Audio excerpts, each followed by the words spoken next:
Good morning everyone mga fish keepers. So ito, blackout na naman sa amin pero no worries kasi meron tayong emergency pump.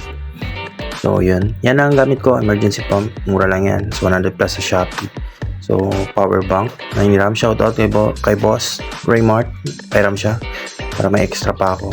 Kasi ang blackout dito ngayon is from I think 8 nag-start, 8 AM to 6 PM. So yan ang bagong tank ko.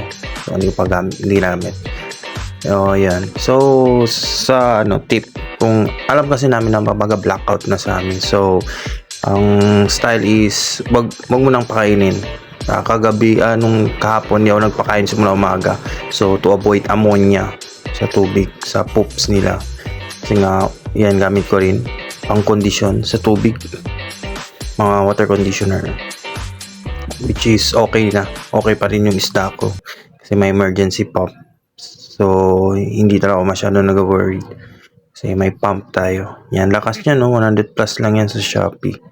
So ang power bank, depende sa power bank mo. So kanina pa ito, so it's maga 1 PM na, so 3 bars pa yung power bank. So yun mga fish ko, malakas pa rin. So yun lang guys, kung yan ang gawin nyo, huwag kayo magpakain para tapos baba, pwede nyo rin ibaba kung wala kayong ganyan, pwede nyo ibaba yung tubig sa 30% na lang, ibaba nyo yung tubig.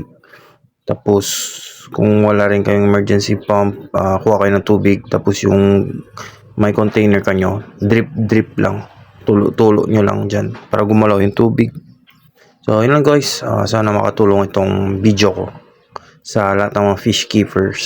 So yan rin ang natutunan ko. So matagal na rin yung emergency pump ko, marami na rin na survive na isda dahil dyan sa emergency pump. So itong aking cutie, still wet growth. So yun na guys, happy fish keeping sa inyo lahat. Sana makatulong yung videos ko. Shout out.